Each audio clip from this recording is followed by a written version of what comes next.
What's up, guys, and welcome back. Kara here, and I'm gonna bring you another recipe today. And today we're gonna do a summertime favorite of mine, which is gonna be a blackberry mug cake. I love the good old-fashioned mug cake recipes because they're very simple. You just need your mug. We're gonna mix everything together, throw it in the microwave, nuke it, and then you have yourself a delicious guilt-free cake.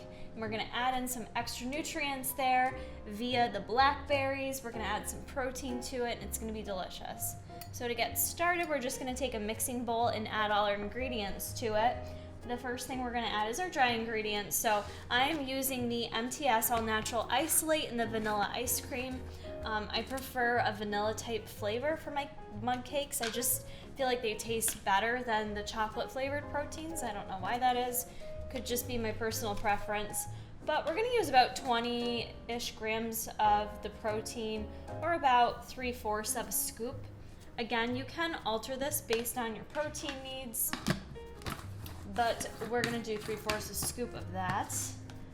And for flour, you guys can pretty much choose whatever you like for flour, but I'm gonna use the whole wheat flour because that so happens to be what I have laying around my house.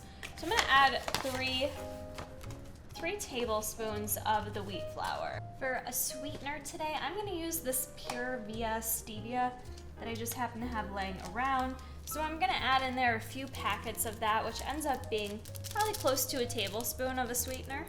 And to make it rise, this is critical, we are gonna add 1/4 a teaspoon of baking powder. That is gonna be all our dry ingredients. For wet ingredients, we are gonna use a little bit of egg white. This is gonna add a little bit more protein to it, but it also does help with the consistency. And I'm gonna add 1 tablespoon of egg white, liquid egg white. Next, I'm gonna add some pure vanilla extract, and I'm gonna add about 1/2 tablespoon of that. That's just gonna help the flavor of it taste more like a cake and really bring out the vanilla flavors from the protein. Next, I'm gonna add 1 tablespoon of unsweetened cashew milk. If you don't have this laying around, not a big deal. You could add water to replace that. Now, we aren't adding much fat to this recipe, so you are gonna want something to kind of hold it together.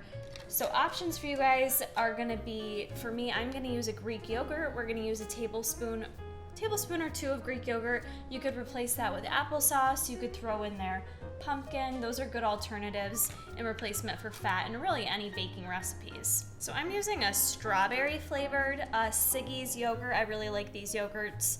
And that strawberry flavor is just gonna kind of help to add to that berry flavor that we're trying to have. Now, since I'm adding 1 tablespoon, at this point I'm gonna start and just mix it up and see what my consistency is looking like to see if we need to add any more liquid or not. You can always add more, but you can't take away. So that's actually looking like the perfect cake consistency. It smells really good too. I really prefer using the oat flour or whole wheat flour for recipes like this. Just feel like it gives you a better cake flavor. You could sub in there some coconut flour, almond flour, but again, I find this gives you the best cake type flavor. So next we're gonna add in our berries, and again, I'm gonna do a blackberry version. So I've chopped up about 1/4 a cup of fresh organic blackberries. I'm just gonna add those in now and then gently fold them into our cake.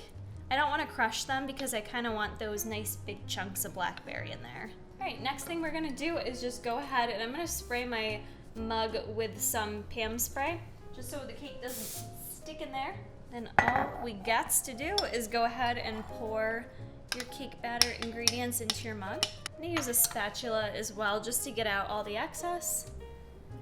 Make sure we don't miss out on any of those macros. All right, so at this point, our mug is filled to about there. I'm gonna throw it in the microwave and cook it for about 3 minutes. What I prefer to do with my mug cakes is to cook them for a minute and check on them. So I go ahead and I stop it after a minute and then put it in for another minute, just so you have a little bit more control over the consistency and not to overcook it. All right, I ended up cooking mine for 2 minutes because I touched the middle and I liked the way that it felt. I didn't want to overcook it, so after you've cooked it, I like to take it right out of the mug, and if you've sprayed it, you should be able to just flip it right over Oof, and it should come right out. Perfect. Now the fun part is you can kind of ice this if you want to do like a protein frosting. You could take the vanilla isolate, mix it up with a little water, add it as some frosting, or you can use your leftover yogurt to do that as a frosting. For today's purposes, I really like fat-free Ready Whip, so I'm just gonna add a little bit of fat-free Ready Whip to this, just to the top. And then I'm gonna add a couple more berries to it. That's all you gotta do, and you've got yourself a great little mug cake. You can top it with whatever you want, which is always super fun. Very easy, macro friendly. All right guys, that is going to conclude my blackberry mug cake. I hope you give it a try. As always, if you guys create these recipes, go ahead and tag me on Instagram. I usually repost your stuff. Hopefully that helps you out with some followers. And yeah, hope you guys enjoy this recipe, and we will see you in the next one. Make sure to get your goods at tigerfitness.com.